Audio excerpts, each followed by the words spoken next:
Hello everyone, তনয় আর পাকশালাতে সবাইকে স্বাগত জানাই। যারা ফার্স্ট টাইম চ্যানেলটা ভিজিট করছো তাদের কাছে অনুরোধ রইল চ্যানেলটা সাবস্ক্রাইব করো, পাশে থাকা বেল আইকনটি প্রেস করো যাতে নতুন নোটিফিকেশন তোমাদের সামনে চলে আসে। বাঙালির যে কোনো মানুষকে যদি বলা যায় তার প্রিয় মাছটি কী, নির্দ্বিধায় এক নিমেষেই মুখে প্রথমেই আসে ইলিশ মাছ। যদি ইলিশ মাছ তো একরকমভাবে অনেকভাবে খাওয়া যেতেই পারে, কিন্তু একটু যদি ভিন্ন রকম টেস্ট আনা যায় তাহলে কেমনটা হয়। তাই জন্য আমাদের মনে হলো যে এরকম একটা রেসিপি যখন আমরা নিজেরা খাচ্ছি আর খেতে যখন এত অসাধারণ, তাহলে তোমাদের সঙ্গে শেয়ার করা যেতেই পারে। মাছটি যখন সবার প্রিয় তাহলে তোমাদেরও আশা করি প্রিয় হবে। আর এইভাবে যদি রান্না করা যেতে পারে, এক থালা ভাত কিন্তু নিমেষেই উঠে যাবে বলে তোমাদের গ্যারান্টি আমি দিচ্ছি। তাই জন্য আজকের রেসিপি ঝিঙে কুমড়ো দিয়ে ইলিশ মাছের ঝোল। এর জন্য দেখো এখানে আমরা নিয়েছি ঝিঙে, একটু বড় সাইজের লম্বা ঝিঙেই আমরা নিয়েছি। আর এখানে নিয়েছি একটু কাঁচা কুমড়ো। এটা খুব বেশি পাকা কুমড়ো দিলে ভালো লাগবে না। কুমড়োগুলোকে দেখো ভাজা যেরকম আমরা খাই বেশ এরকম একটু মোটা মোটা রেখেই কিন্তু আমরা কুমড়োগুলোকে কেটেছি। আর ঝিঙেগুলোকেও এইভাবে লম্বা করে কেটে রেখে দেবো। এর সাথে দেখো এগুলোকে দিয়ে কিন্তু আমরা এখানে আলু ব্যবহার করব না, এগুলো দিয়েই করব। ইলিশ মাছ এখানে ধুয়ে পরিষ্কার করে রাখা রইল, যার মধ্যে পর্যাপ্ত পরিমাণে নুন আর হলুদ দিয়ে খুব ভালো করে কিন্তু মেখে রাখা রয়েছে। কড়াইতে দিয়ে দেওয়া হলো পরিমাণ মতন সর্ষের তেল। রান্নাটি আমরা অবশ্যই সর্ষের তেলে করব। ইলিশ আর তার সাথে সর্ষের তেল, এই কম্বিনেশনটা জাস্ট অসাধারণ। তেলটা খুব ভালো গরম হলে দেখো এখানে আমরা দিয়ে দেবো ইলিশ মাছগুলোকে। ইলিশ মাছ ভেজে করলে একটু চিমসে যায় ঠিকই, কিন্তু আমরা এটাকে জাস্ট 2 থেকে 3 সেকেন্ড মতন নাড়াচাড়িয়েই তুলে নেব। পুরো মাছটা ভাজতে বলতে পারি হার্ডলি 30 সেকেন্ড মতন টাইম নিয়েছি। দেখো উল্টে পাল্টে জাস্ট একটু সাঁতলে নিয়েই কিন্তু আমরা মাছগুলোকে তুলে নেব। এই মাছগুলো কিন্তু আমরা কোনোভাবেই খুব বেশি ভাজবো না। আর কাঁচা যদি তোমরা বলো এই মাছটা কাঁচা করলে এই ঝোলটা দিয়ে আশা করি খুব একটা ভালো আসবে না। একটু এইভাবে যদি সেতলে নেওয়া যায় তাহলে কিন্তু খুব ভালো হয়। মাথাগুলোকেও আর ছাড়িনি, এগুলোকেও ঝোলের মধ্যে দিয়ে দেবো। এই রান্নাটি করার জন্য লাগবে আমাদের সামান্য একটু মশলা। তার জন্য দেখো 1 চামচ, ছোটো চামচের 1 চামচ মতো নিয়েছিলাম কালো জিরে আর সাথে কাঁচা লঙ্কা। ইলিশ মাছের সঙ্গে শুকনো লঙ্কার কম্বিনেশনটা একদমই যায় না। ইলিশ মাছ মানেই হচ্ছে সর্ষের তেল আর কাঁচা লঙ্কা, কালো জিরে, এই তিনটের কম্বিনেশন অসাধারণ লাগে। দেখো কুমড়ো আর ঝিঙেগুলোকে খুব ভালো করে কিন্তু জল দিয়ে আমরা ধুয়ে নিয়েছি, নিয়েই ঝুড়ির মধ্যেই রেখে দেবো। কড়াইতে পরিমাণ মতন আরেকটু সর্ষের তেল দিয়ে তেল গরম হলে 1 চামচ মতন দিলাম কালো জিরে। কালো জিরেটা চড়বড় করে উঠলে এবার এই কুমড়ো যেগুলোকে আমরা বড় বড় করে কেটে রেখেছিলাম চৌকো করে, সেগুলোকে এর মধ্যে দিয়ে দেবো। দিয়ে কিন্তু খুব ভালো করে আমাদের একটু সাঁতলে নিতে হবে।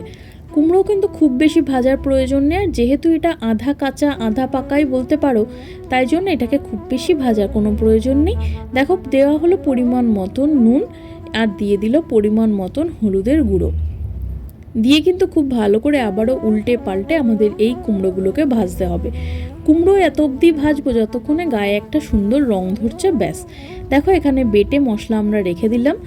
কুমড়োগুলো কিন্তু খুব বেশি ভাজা যাবে না, বলতে পারো ভাজতে ভাজতে এই 50% মতন কুক হয়ে যাবে, এটা আমি তোমাদের গ্যারান্টি দিতে পারি।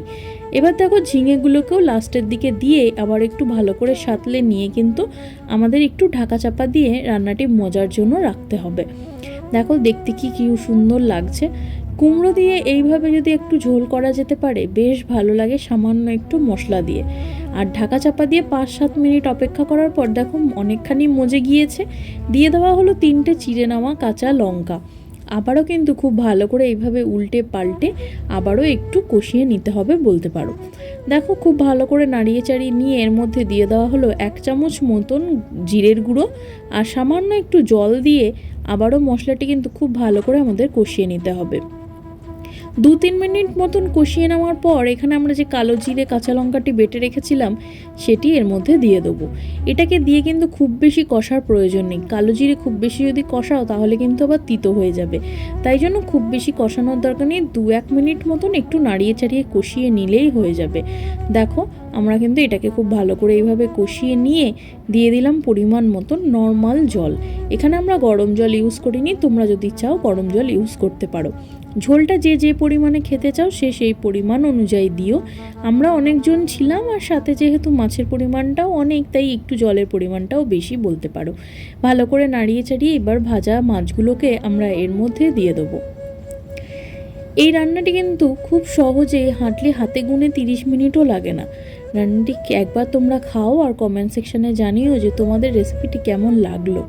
আমাদের কিন্তু ভীষণ ভালো লেগেছিল এই রান্নাটি। সাথে অবশ্যই হাইলি রেকমেন্ড করব একটা গন্ধরাজ লেবু নিও। এটি আমার কথা নয়, এটি আমার পিসির কথা। কিন্তু গন্ধরাজ লেবু দিয়ে এই ঝোলটি মাখার পর সত্যিই খেতে কিন্তু আরও অসাধারণ হয়ে গিয়েছিল। দেখো, খুব ভালো করে সমস্ত মশলা ধোয়া তার মধ্যে আমরা ভেজে রেখেছিলাম, সেই তেলটাও যেটা ছিল সেটাকেও কিন্তু এইভাবে ধুয়ে আমরা মশলার মধ্যে দিয়ে দেবো। দিয়ে একটু ভালো করে এদিক ওদিক করে নাড়িয়ে চাড়িয়ে ঢাকা চাপা দিয়ে দিতে হবে রান্নাটি করার জন্য। এবার ঢাকা চাপা দিয়ে আরও 10 মিনিট মতন আমাদের এটা জাল করে নিতে হবে। আমাদের এখানে কুমড়ো, ঝিঙে, মাছ সমস্তটাই খুব ভালো সিদ্ধ হয়ে গিয়েছে। আর দিয়ে দেওয়া হলো চিড়ে নেওয়া কিছু কাঁচা লঙ্কা। রান্না শেষে এই কাঁচা লঙ্কাটা কিন্তু ভাত দিয়ে মেখে খেতে বেশ ভালো লাগে। ঢাকা দিয়ে কিছুক্ষণের জন্য স্ট্যান্ডিং টাইমে রাখলাম। দেখো কত সুন্দর লাগছে। চলো এটাকে একটা প্লেটের মধ্যে ঢেলে নেওয়া যাক। এই ঝোলটা দিয়ে কিন্তু সমস্ত ভাত, এক থালা ভাত কিন্তু হামেশাই উঠে যাবে।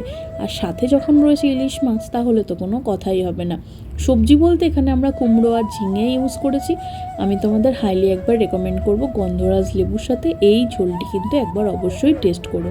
ভীষণ ভালো খেতে হয়। রেসিপিটি আমার পিসির।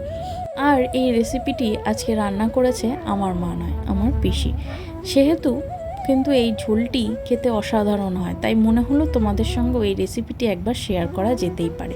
জানাও তোমাদের কেমন লাগলো। আর যারা নতুন এই চ্যানেলে ভিজিট করছো তাদের কাছে অনুরোধ রইল চ্যানেলটা সাবস্ক্রাইব করে যেও প্লিজ। ধন্যবাদ। দেখা হচ্ছে আরও একটা রেসিপির সাথে। আমি আর আমার মা ফিরে আসছি।